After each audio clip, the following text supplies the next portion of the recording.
Part 1. Listening. IELTS Practice. Questions 1 to 5. You will hear a telephone conversation about voluntary work. You should answer the questions as you listen because you will not hear the recording a second time. First, you have some time to look at questions 1 to 5.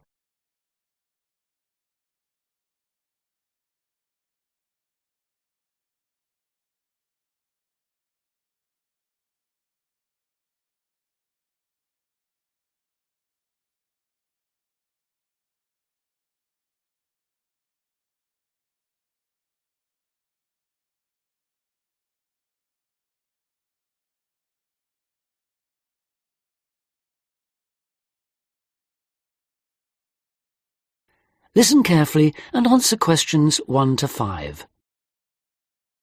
Hello, Volunteers Worldwide. How can I help you? Hello. I'm ringing to find out about opportunities for doing volunteer work. Could you give me some information, please? Yes, certainly. But before I do, I need to ask you for a few personal details. That's just because the opportunities open to you are dependent on your age and on what qualifications and skills you have. That's fine. So, if you could just start by telling me your name and age. Okay. My name's Ben Opperman, and I'm 22 years old. Okay, and what qualifications do you have, Ben?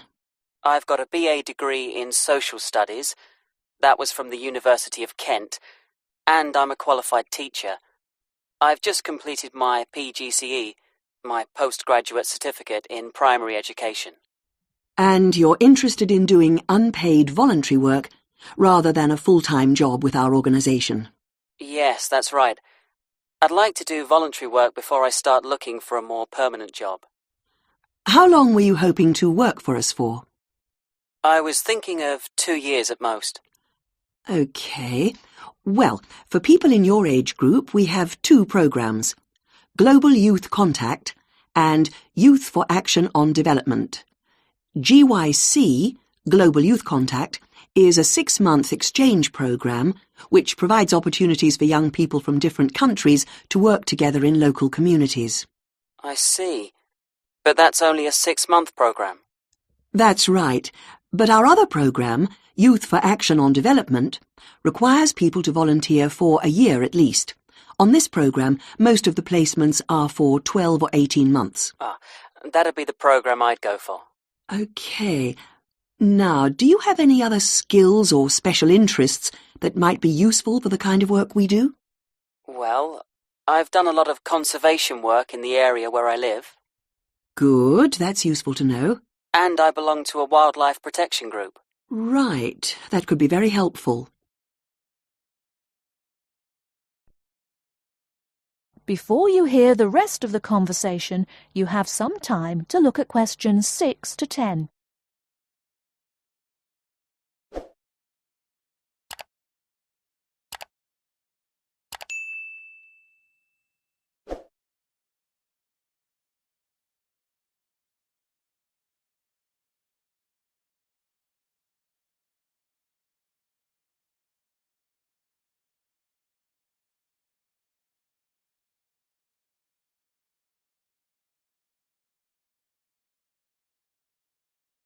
Now listen and answer questions 6 to 10. Do you have any questions you'd like to ask me? Yes. Could you tell me what sort of placements are available? Well, all our placements are related to the 4 main areas that we work in. That's education, health, social participation, and employment. Education sounds like the obvious choice for me. And if I wanted to go ahead and apply to work on a program like this, what do I have to do?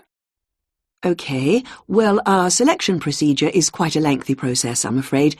It can take up to 9 months. We get many more applicants than we have placements for, so we need to make sure that we get the best people for the kind of work we do. It's very important to realise that voluntary work like this is not an easy option. Although you'll have a brilliant experience with us, you are expected to work hard and make a real contribution. It is not just sitting around enjoying a different culture. Of course, I understand that. Okay, so if you're interested, I can send you an application pack. You complete the forms and send them back to us. If you are shortlisted, we invite you to come for an interview. That's normally in January. Assuming you're successful, we then start looking for a suitable placement. While we're doing this, we ask you to raise some funds of your own, so that you end up contributing about 2/3 of the cost of your training and travel. OK, fair enough. I suppose people get sponsorship, do they? Yes, lots of volunteers do that. Then in June, we ask you to come to our headquarters for a week's training. This starts with general training, which is applicable to all volunteers. It includes topics like how to fit into new cultures, looking after yourself mentally and physically, and how to go about relating to the kinds of people you'll be working with. And then you'll have sessions related specifically to your placement. We'll tell you about the country and the area you'll be going to, about the problems and difficulties to expect, and about the kind of responsibilities you'll have once you're there. And when does the work start? It depends, but generally speaking, placements start in September and run for up to 18 months. Sounds brilliant. Could you send me an application pack, please? Yes, certainly. If you'd like to give me your address. OK, it's 29 Park Street. That is the end of part 1. You now have half a minute to check your answers.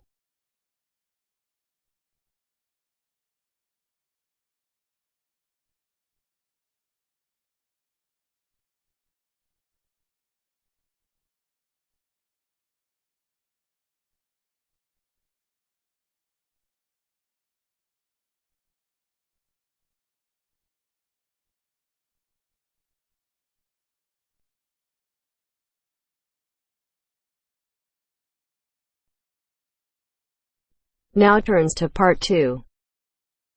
Part 2. Tom and Barbara are talking about markets in London. Barbara has a market list, and she wants to find out more details about them. Listen to the conversation and complete the market list. First, you have some time to look at questions 11 to 17.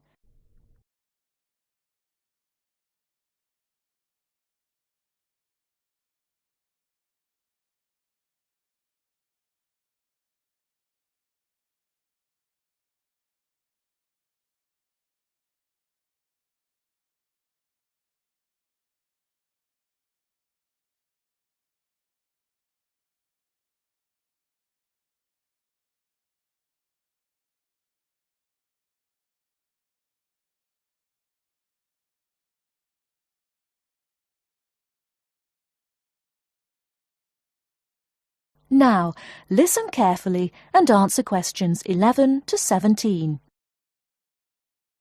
Hi Barbara, what will you do this weekend?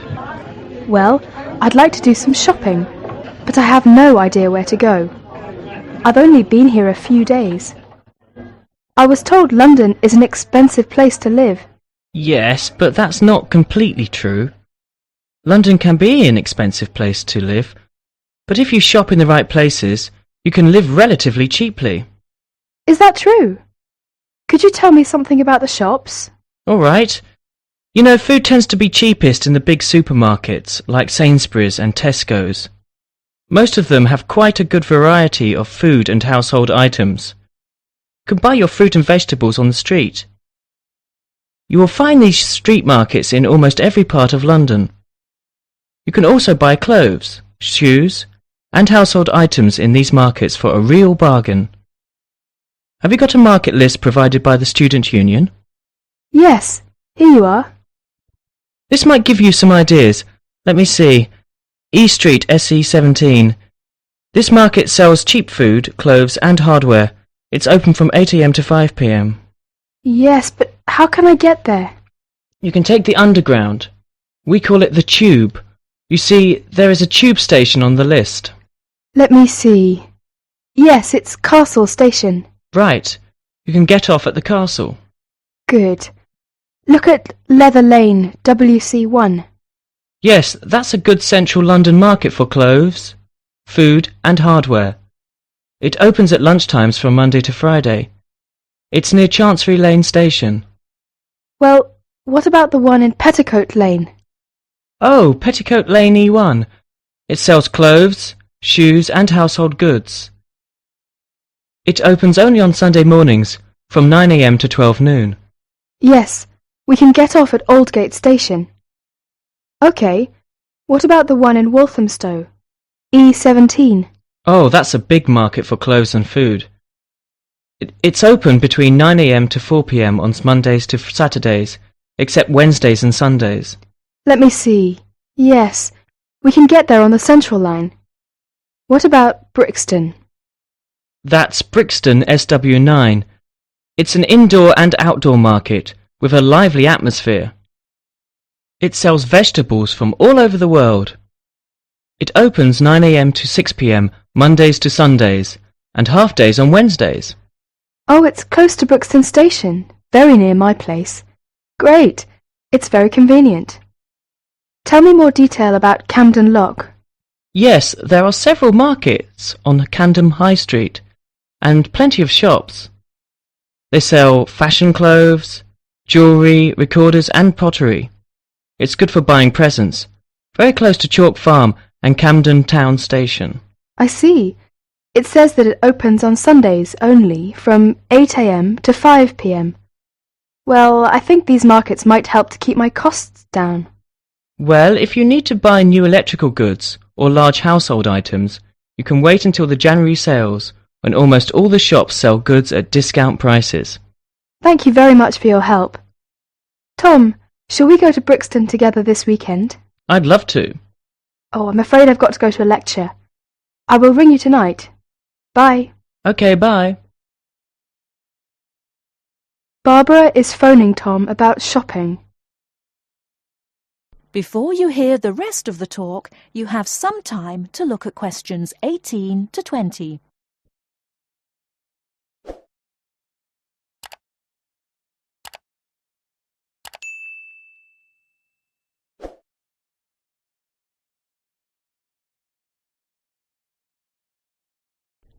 Now listen and answer questions 18 to 20.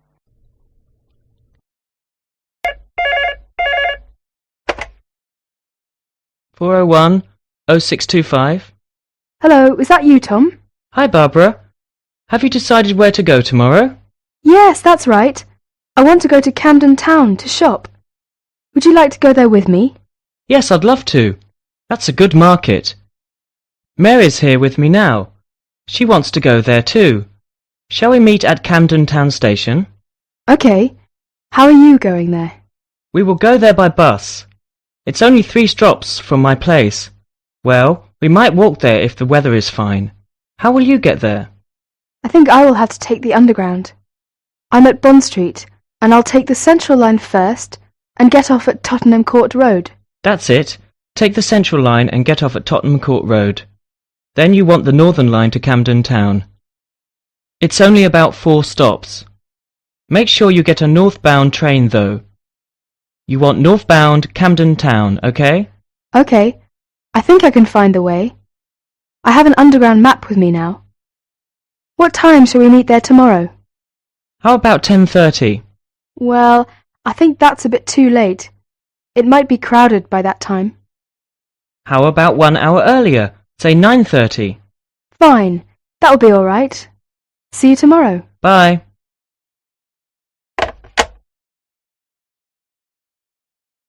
That is the end of part 2.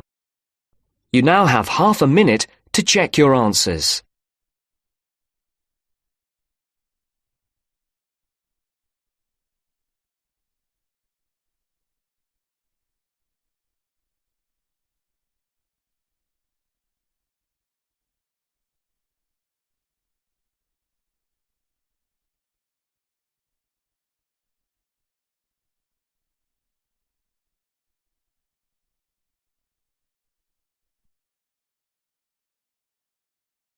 Now turns to part 3. Part 3. You will hear 2 teachers talking about the work experience program for their students. First, you have some time to look at questions 21 to 25.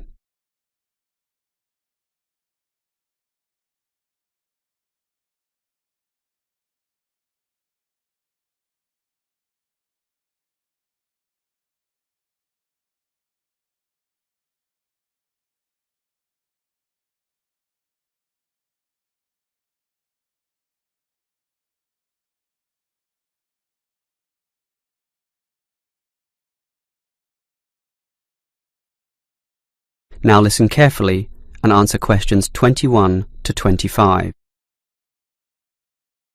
OK, we've got to arrange this programme. Work experience. I believe quite strongly in this myself. Studies are often just too theoretical and the best learning can be on-site. Sure, in principle, but you've got to find the right companies. For business students, it's so easy with all the commercial enterprises around here, but for our lot of engineering students, it's not so easy at all. Last year's education students were easy too. We just put them all into schools. Well, there are a few companies that will accept our students. Building sites are the main avenue to explore, but the trouble is that not many of these places want inexperienced learners around. Why not? Last year when I did this, I think these companies were worried about accidents. Now it's more a time issue. They just don't want to train people. But these people work for free. But training takes time, and in the economic recession, few companies want their personnel diverted for such purposes. But I did find some companies, enough for us at least, but they all insist on one thing. Minimum work time of 1 month, right? No, that the students are appropriately insured. Remember, these are building sites and there are quite a few hazards there, and we're putting untrained students, not trained students, right amongst them. So these companies want financial coverage in case of accidents. Gee, is that going to be expensive? Yes, I'm afraid so, since we live in quite a litigious society. Consequently, insurance rates are sky high, almost unaffordable. I see. Can our budget meet this? Last year we couldn't pay for the programme. This year we can, since we have fewer students to deal with, but we'll nevertheless have to cut corners in certain areas. I never like it when that happens. Neither do I. In which areas do we need to economise? Well, the payment to students is not going to change. After all, they won't do this work unless they can get some money. We'll also continue to subsidise their travel as we did last year. Last year we gave them a completion bonus too. It was a big success. Made them go through the whole month. But not this year. We'll impress upon the students that possible failure could result if they don't finish the whole term. OK, I trust that will work. Before you hear the rest of the conversation, you have some time to look at questions 26 to 30.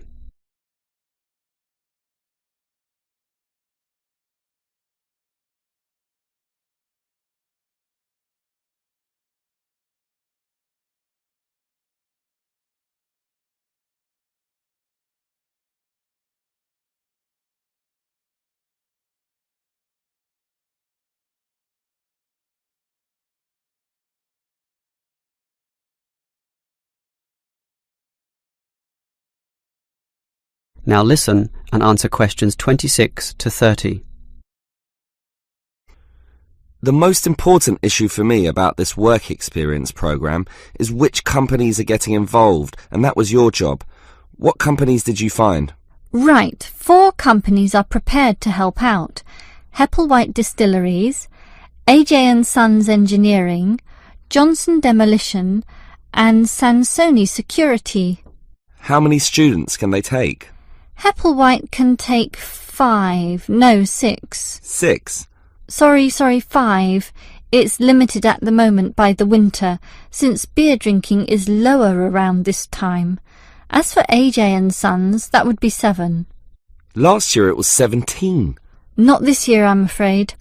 The other 2 places are 6 and 6, which makes up everyone, 24 of them. Right. What about starting dates? That's the problem. They cannot all start and finish on the same date, which makes this a little hard to dovetail with the academic semester. Hepplewhite can accept its cohort around August 15th.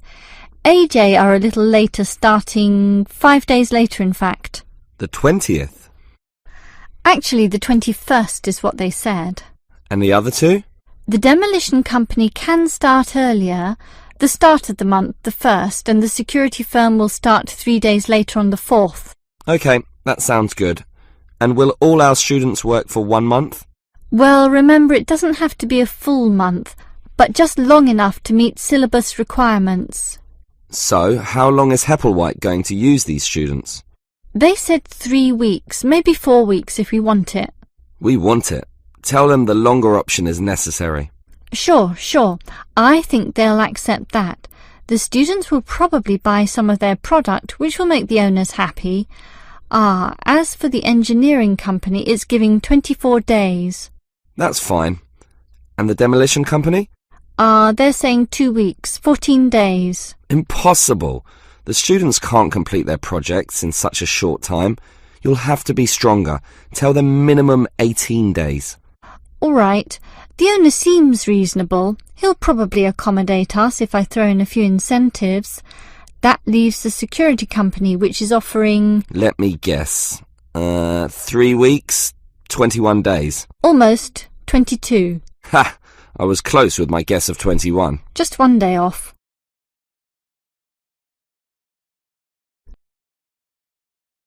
That is the end of part 3.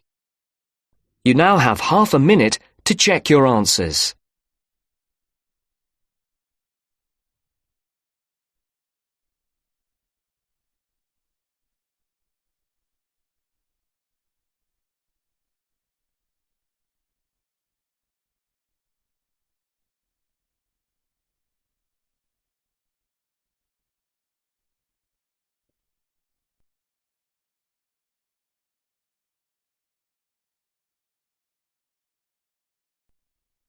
Now turns to part 4.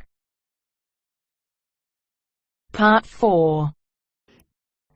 You will hear part of a lecture on art history. First, you have some time to look at questions 31 to 40.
Now, listen carefully and answer questions 31 to 40.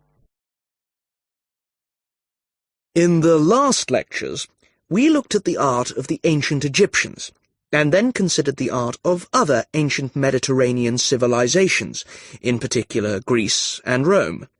We're now going to return to Egypt to consider a set of very unusual pictures known as the Fayum portraits. The Fayum is a lush green area about 100 kilometers west of Cairo. Following the conquest of Egypt by the Greek warrior Alexander the Great in 332 BC, large numbers of businessmen and officials who had come over from Greece settled in this fertile region with their families. They gradually adopted some features of Egyptian culture, including the practice of mummification, embalming the bodies of their dead and wrapping them in linen bandages in order to preserve them as mummies. The name actually comes from an Arabic word meaning an embalmed body. These newcomers made one distinctive innovation, though. After binding the mummy, they laid over the face a picture representing the person inside. The portraits look like oil on canvas, but they were actually produced using a technique called encaustic, where the artist applies pigmented wax to a wooden board with a small spatula. The Egyptologist William Petrie, who discovered many of these mummies with their accompanying portraits at the end of the 19th century, was convinced that they were actually done in the lifetime of the subject, rather than being painted after the person's death, as had been the case with older Egyptian paintings. He felt they were very different from the traditional stylized images that had been used on Egyptian mummy casings in previous centuries, and was convinced that they were actually portraits giving a realistic depiction of the person. He pointed out that the boards on which they were painted showed signs of having been cut down to size to fit within the mummy bandages. To him, this suggested that they may have originally been larger and been hung in the houses of the owners during their lifetimes.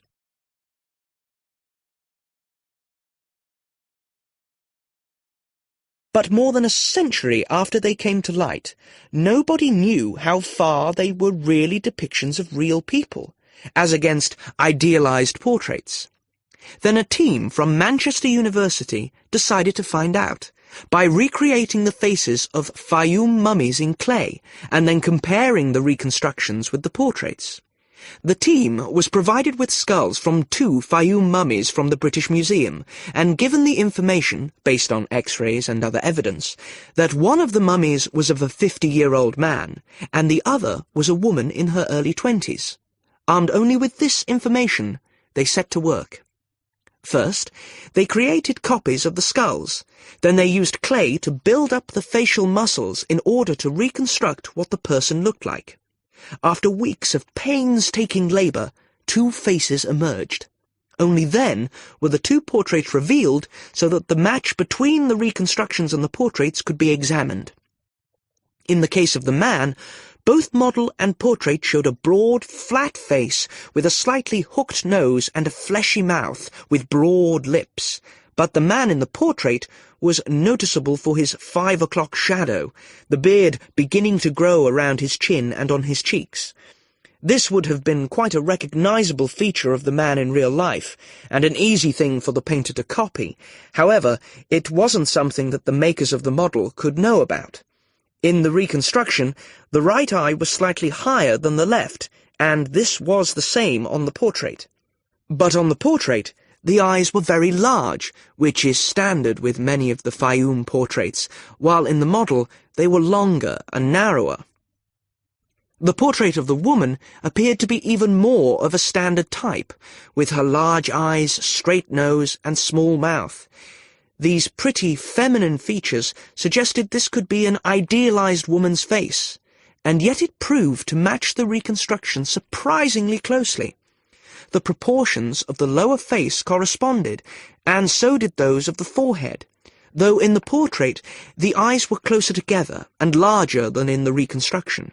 And in both cases, the head was set on a solid neck, suggesting a more powerful physique than you might have expected from these delicate features. So, overall, the similarities between the portraits and the models are too close to be accidental.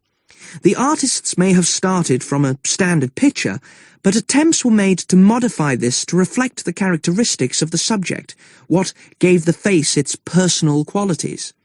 Obviously, this isn't much of a sample upon which to judge an entire genre of portraiture, but the researchers are convinced that, on the whole, the artists aimed to represent their subjects as they appeared in real life, whether this was flattering to them or not.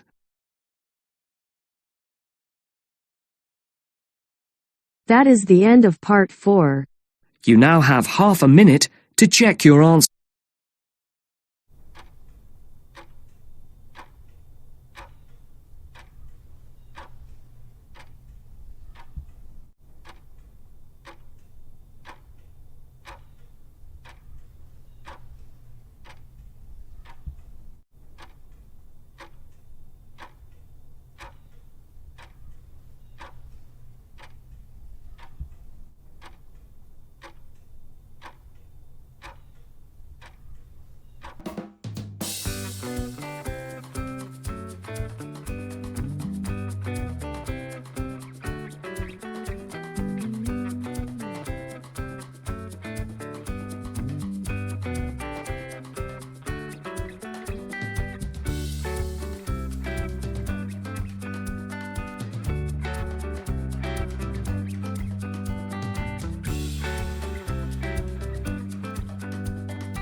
Thank you.